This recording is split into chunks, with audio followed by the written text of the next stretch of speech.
नमस्कार, ये आकाशवाणी पटना है। अब आप माधुरी भट्ट से प्रादेशिक समाचार सुनिए। पहले मुख्य समाचार। भारतीय रेल अगले 10 दिनों में और 2600 श्रमिक स्पेशल रेलगाड़ियां चलाएगी। 36 लाख फंसे कामगारों को मिलेगी राहत। देश में घरेलू विमान सेवाएं कल से चरणबद्ध तरीके से शुरू होंगी। पटना से दिल्ली, मुंबई, बेंगलुरू, कोलकाता और अमृतसर के लिए फ्लाइटों का संचालन शुरू होगा। प्रदेश में कोरोना वायरस के 117 नए मामलों की पुष्टि। संक्रमितों की संख्या बढ़कर 2507 हुई। अब तक 702 मरीजों को अस्पताल से मिली छुट्टी। और ईद कल मनाई जाएगी। धर्मगुरुओं ने मुसलमानों से लॉकडाउन का पालन करते हुए घरों में ईद की नमाज अदा करने की अपील की। अब समाचार विस्तार से। रेल विभाग ने देश में अगले 10 दिनों में 2600 श्रमिक स्पेशल रेलगाड़ियां चलाने का फैसला किया है। इससे विभिन्न स्थानों पर फंसे 36 लाख लोगों को राहत मिलेगी।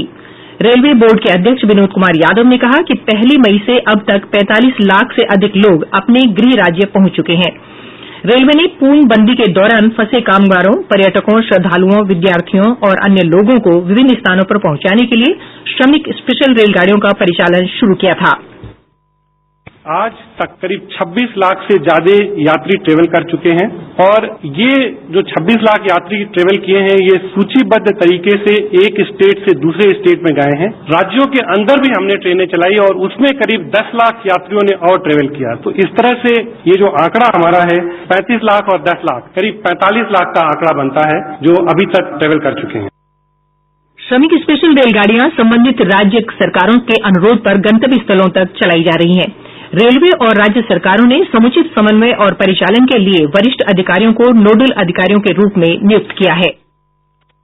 राज्य सरकारों से समन्वय स्थापित करके रेलवे ने अपने नोडल ऑफिसर से अपॉइंट किए, राज्य सरकारों ने अपने नोडल ऑफिसर से अपॉइंट किए और एक जो एलॉबरेट सोशल डिस्टेंसिंग का प्रोटोकॉल है, हाइजीन का प्रोटोकॉल है और स्क्रीनिंग का प्रोटोकॉल है जिससे कि वो केवल एसिम्प्टोमेटिक लोग ही ट्रेवल करें, ये सब सारा प्रोटोकॉल फॉलो करते हुए हमने 1 मई 2020 उस दिन श्रमिक स्पेशल ट्रेन स्टार्ट की थी। भारतीय रेल ने ये भी इंतजाम किया कि किसी भी स्टेशन से अगर जरूरत पड़ेगी तो हम वो ट्रेन चलाने का हमने इंतजाम किया और माननीय प्रधानमंत्री जी के निर्देश पे सारे जो जिला अधिकारी थे उनको इंस्ट्रक्शंस दिए गए कि जहां भी उनको जरूरत पड़ती है, जो भी रिक्वायरमेंट आती है वो अगर वो रेलवे को बताएं तो रेलवे जहां भी हमारा रेलवे स्टेशन है वहां से ट्रेन चलाने के लिए तैयार है।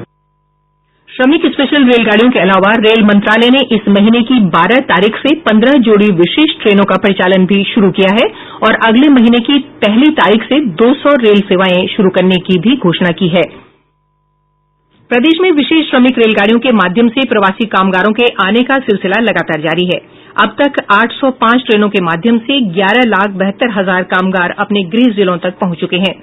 आज 165 ट्रेनों के माध्यम से 1,73,000 से अधिक लोग राज्य के विभिन्न हिस्सों में पहुंचे। इधर कल 118 रेलगाड़ियों के माध्यम से 1,93,000 प्रवासी राज्य के विभिन्न हिस्सों में पहुंचेंगे। केंद्र ने कहा है कि 25 मार्च से पूर्णबंदी लागू होने के बाद रेलगाड़ियां और बसों के जरिए 75 लाख प्रवासी श्रमिक अपने घर लौटे हैं। गृह मंत्रालय के अधिकारी ने बताया कि नवीनतम आंकड़ों के अनुसार देश में 4 करोड़ प्रवासी श्रमिक हैं। मंत्रालय ने देश भर में प्रवासी श्रमिक के मुद्दों पर नजर रखने के लिए 24 घंटे काम करने वाला नियंत्रण कक्ष भी स्थापित किया है। केंद्र सरकार, राज्य और केंद्र शासित प्रदेशों ने प्रवासी मजदूरों की आवाजाही को सुविधाजनक बनाने के लिए कई कदम उठाए हैं। गृह मंत्रालय ने 29 अप्रैल को बसों के माध्यम से अंतर्राज्यीय आवाजाही को अपनी मंजूरी दी थी। इसके अलावा देश भर में विभिन्न जगहों पर फंसे हुए मजदूरों, तीर्थयात्रियों, पर्यटकों, विद्यार्थियों के अलावा अन्य लोगों को उनके गृह राज्य पहुंचाने के लिए 1 मई से श्रमिक विशेष रेलगाड़ियां चलाई जा रही हैं। पिछले 23 दिनों में रेलवे ने 2600 रेलगाड़ियों के माध्यम से 36 लाख प्रवासी मजदूरों को उनके गृह राज्य पहुंचाए। इनमें से लगभग 80% रेलगाड़ियां उत्तर प्रदेश और बिहार भेजी गयी। श्रमिक विशेष रेलगाड़ियों के अलावा रेल मंत्रालय इस महीने की 12 तारीख से 15 जोड़ी विशेष एसी रेलगाड़ियां चला रही है। इसके अलावा यात्रियों की सुविधा के लिए अगले महीने की 1 तारीख से 200 मेल एक्सप्रेस रेलगाड़ियां चलेंगी। दीपेंद्र कुमार, आकाशवाणी समाचार। देश में घरेलू विमान सेवाएं कल से चरणबद्ध तरीके से शुरू हो जाएंगी। कोरोना प्रोटोकॉल सुनिश्चित करने के लिए विभिन्न हवाई अड्डों पर व्यापक प्रबंध किए गए हैं। पटना से दिल्ली, मुंबई, बेंगलुरू, कोलकाता और अमृतसर के लिए फ्लाइटों का संचालन शुरू होगा। दिल्ली के लिए 9 फ्लाइट, मुंबई और बेंगलुरू के लिए 3-3 फ्लाइट तथा कोलकाता और अमृतसर के लिए 1-1 फ्लाइट का संचालन होगा। नए शेड्यूल के अनुसार 24 घंटे के स्थान पर 14 घंटे ही विमानों का परिचालन होगा। पहली फ्लाइट सुबह 7:35 पर आएगी, जबकि रात 9:20 पर अंतिम फ्लाइट उड़ान भरेगी। दिल्ली हवाई अड्डे से यात्री विमान टर्मिनल 3 से उड़ान भरेंगे। केंद्रीय स्वास्थ्य मंत्रालय ने देश के हवाई अड्डों पर विदेशों से आने वाले यात्रियों के लिए दिशा निर्देश जारी किए हैं, जिनके अनुसार सभी यात्रियों को विमान में चढ़ने से पहले शपथ पत्र देना होगा कि वे 14 दिन के अनिवार्य पृथकवास में रहेंगे। इनमें 7 दिन का सशुल्क संस्थागत क्वारंटीन शामिल है, जिसका खर्चा यात्री को देना पड़ेगा। अगले 7 दिन घर पर ही पृथकवास करना होगा और स्वयं ही अपने स्वास्थ्य की निगरानी करनी होगी। पूरे 14 दिन घर पर ही क्वारंटीन रहने की अनुमति दी जा सकती है, लेकिन इसके लिए बहुत ही विशेष कारण होने चाहिए। मानवीय संकट, गर्भवती स्त्री, परिवार में मृत्यु, गंभीर बीमारी और 10 वर्ष से छोटे बच्चों के माता-पिता जैसे मामलों में घर पर ही क्वारंटीन रहने की अनुमति दी जा सकती है। ऐसे मामलों में आरोग्य सेतु ऐप का होना जरूरी होगा। वंदे भारत मिशन के तहत एयर इंडिया का एक विमान मस्कट में फंसे 132 भारतीयों को लेकर आज सुबह गया पहुंचा। इनमें 116 यात्री बिहार के और 16 झारखंड के हैं। गया के जिलाधिकारी अभिषेक सिंह ने बताया है कि झारखंड के यात्रियों को विशेष बसों से रांची के लिए रवाना किया गया है। वहीं प्रदेश के यात्रियों को 14 दिनों के लिए बोधगया स्थित संगरोधन केंद्र में भेजा गया है। प्रादेशिक समाचार आप आकाशवाणी पटना से सुन रहे हैं। प्रदेश में आज कोरोना वायरस के 113 नए मामलों की पुष्टि के साथ ही राज्य में संक्रमितों की संख्या बढ़कर 2507 हो गई है। अब तक 702 कोरोना संक्रमित मरीज स्वस्थ होकर अपने घर लौट चुके हैं। प्रदेश में अभी सक्रिय मामलों की संख्या 1792 है। 1654 प्रवासी कामगार अभी तक संक्रमित पाए गए हैं। इनमें सबसे अधिक दिल्ली के 392 श्रमिक हैं, जबकि महाराष्ट्र के 362 और गुजरात के 356 श्रमिक कोरोना संक्रमित पाए गए हैं। देश में पिछले 24 घंटों के दौरान कोविड-19 के 6767 नए मामलों का पता चला है। इसके साथ ही संक्रमितों की कुल संख्या बढ़कर 1,31,868 हो गई है। केंद्रीय स्वास्थ्य मंत्रालय की ओर से जारी आंकड़ों के अनुसार अब तक 54,440 मरीज ठीक हो चुके हैं। भारतीय आयुर्विज्ञान अनुसंधान परिषद ने कहा है कि पिछले 24 घंटों के दौरान कोरोना वायरस के 1,08,623 नमूनों की जांच की गई है। इस प्रकार देश में अब तक 29 लाख से अधिक लोगों की जांच की जा चुकी है। मुख्यमंत्री नीतीश कुमार ने आज तीसरे दिन वीडियो कॉन्फ्रेंसिंग के माध्यम से 8 जिलों के विभिन्न क्वारंटीन सेंटर में रह रहे प्रवासियों से संवाद किया। मुख्यमंत्री ने कहा कि प्रवासियों को राज्य में ही रोजगार उपलब्ध कराने के लिए कानून में संशोधन किया जाएगा। उन्होंने अधिकारियों को प्रवासियों के कौशल का निरीक्षण कर उन्हें उद्योग और व्यापार जैसे कार्यों में लगाने के निर्देश दिए। राज्य सरकार ने दिल्ली, मुंबई, सूरत, कोलकाता और गुरुग्राम जैसे 11 से अधिक जोखिम वाले शहरों से लौट रहे प्रवासी मजदूरों को ही ब्लॉक स्तर के क्वारंटीन केंद्रों पर रखने का फैसला किया है। अन्य शहरों से वापस आ रहे लोगों के बारे में संबंधित जिला मजिस्ट्रेट फैसला करेंगे कि उन्हें घर में क्वारंटीन किया जाए या अस्पताल में। मुख्य सचिव दीपक कुमार ने बताया कि बड़ी संख्या में वापस लौट रहे लोगों के मद्देनजर ये प्रावधान किया गया है। उन्होंने ये स्पष्ट किया कि विमान या अपने वाहन या रेल टिकट खरीदकर वापस आ रहे लोगों को घर पर क्वारंटीन की अनुमति दी जाएगी। राज्य में ब्लॉक स्तर पर 13,000 से अधिक क्वारंटीन केंद्रों में 9,60,000 से अधिक मजदूर रह रहे हैं। सरकार ने कहा है कि राष्ट्रव्यापी लॉकडाउन के फैसले से देश में कोरोना के फैलाव पर रोक लगाने में मदद मिली है। कोविड-19 से जुड़े मुद्दों से निपटने के लिए गठित अधिकारिता प्राप्त एक समूह के अध्यक्ष डॉक्टर वीके पाल ने बताया कि जब पूर्णबंदी शुरू हुई थी तब मरीजों के दोगुना होने की दर 3.4 दिन थी और अब ये दर 13.3 दिन हो गई है। प्रदेश में अब तक लॉकडाउन उल्लंघन के मामलों में लगभग 18 करोड़ 66 लाख रुपए की राशि जुर्माने के रूप में वसूली गई है। पुलिस मुख्यालय से प्राप्त जानकारी के अनुसार 2,360 लोगों को गिरफ्तार किया गया है, जबकि 2,198 प्राथमिकी दर्ज कराई गई हैं। वहीं 79,263 वाहन भी जब्त किए गए हैं। लॉकडाउन की अवधि में केंद्र और राज्य सरकार द्वारा विभिन्न कल्याणकारी योजनाओं के माध्यम से उपलब्ध कराई जा रही सहायता से आम लोगों का जीवन आसान हुआ है। कुछ लाभार्थियों ने आकाशवाणी के साथ बातचीत में अपने अनुभव साझा किए।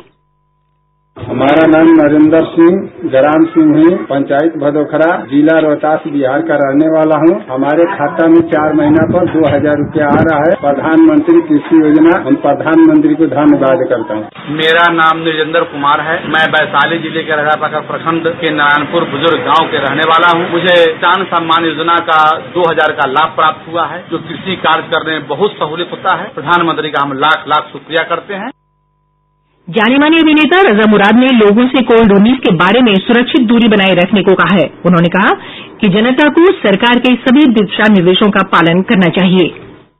आप सबसे ये इल्तिजा करता हूँ कि ये जो ईद है ये बहुत ही सादगी से मनाएं। इसमें ज्यादा खर्च करने की या नए कपड़े खरीदने की जरूरत नहीं है। इस वक्त जो जरूरतमंद लोग हैं, जो आज काम नहीं कर रहे हैं कोविड-19 की वजह से, वो ज्यादा मुस्तहिक हैं इन पैसों के, इस मदद के। उसकी हमें खिलाफ वर्जी नहीं करनी है। हमें ईद घर पे ही सादगी से मनानी है और न ही हमें किसी से गले मिलना है और न ही हमें हाथ मिलाना है। नई दिल्ली के अखिल भारतीय आयुर्विज्ञान संस्थान एम्स के मनोरोग विभाग के प्रोफेसर डॉक्टर नंद कुमार ने लोगों को घर पर रहने, योगाभ्यास करने और परिवार के साथ समय बिताने की सलाह दी है। कोरोना संक्रमण को आए पूरे देश में 100 दिन से अधिक हो गया। पिछले 3 महीने में कोरोना के दर में कुछ कमी आई, तो हम उसको बेहतर समझ पा रहे हैं और हम ये भी समझ पा रहे हैं कि इन्फेक्शन कैसे होता है, कैसे ट्रांसमिट होता है, इसके सिम्टम्स क्या होते हैं। बहुत बार सिम्टम के अलावा भी लोगों को कोरोना होता है और हम ये भी समझ पा रहे हैं कि कोरोना को जितना हम लोगों ने कहा था कि बहुत ही सीरियस है, इससे बहुत लोग मर जाते हैं, वैसी बात ही नहीं है। इसलिए कि उसका डेथ रेट बहुत अधिक नहीं। हाँ, आपको एक रिस्क होता है, परेशानी होती है। अखिल भारतीय आयुर्विज्ञान संस्थान के संक्रामक रोग विभाग की चिकित्सक डॉक्टर अन्विता अग्रवाल ने भी लोगों को एहतियाती उपायों का पालन करने और घरों में ही रहने की सलाह दी है। केंद्र सरकार ने व्हाट्सएप पर प्रसारित उस संदेश का खंडन किया है जिसमें दावा किया गया है कि आयुष्मान एंड योजना.org आयुष्मान भारत योजना की आधिकारिक वेबसाइट है। पत्र सूचना कार्यालय ने ट्वीट कर कहा है कि ये दावा निराधार है। इसमें कहा गया है कि राष्ट्रीय स्वास्थ्य प्राधिकरण ने स्पष्ट किया है कि आयुष्मान भारत योजना की आधिकारिक वेबसाइट www.pmj.gov.in है। रमजान उल मुबारक के 1 महीने के रोजे आज मुकम्मल हो गए। ईद कल मनाई जाएगी।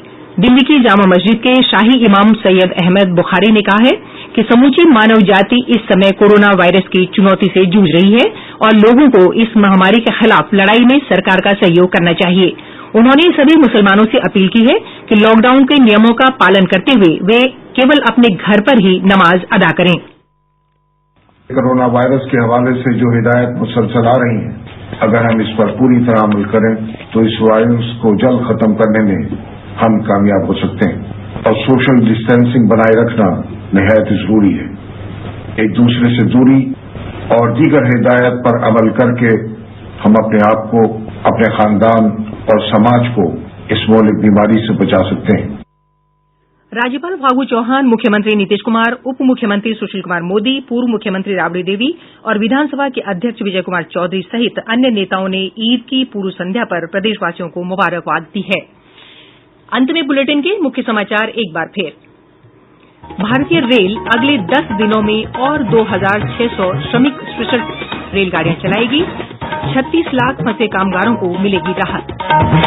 देश में घरेलू विमान सेवाएं कल से चरणबद्ध तरीके से शुरू होंगी। पटना से दिल्ली, मुंबई, बेंगलुरू, कोलकाता और अमृतसर के लिए फ्लाइटों का संचालन शुरू होगा। प्रदेश में कोरोना वायरस के 117 नए मामलों की पुष्टि। संक्रमितों की संख्या बढ़कर 2507 हुई। अब तक 702 मरीजों को अस्पताल से मिली छुट्टी। और ईद कल मनाई जाएगी। धर्मगुरुओं ने मुसलमानों से लॉकडाउन का पालन करते हुए घरों में ईद की नमाज अदा करने की अपील की। इसके साथ ही आकाशवाणी पटना से प्रसारित प्रादेशिक समाचार का ये अंक समाप्त हुआ। घर में रहिए, सुरक्षित रहिए और सुनते रहिए आकाशवाणी।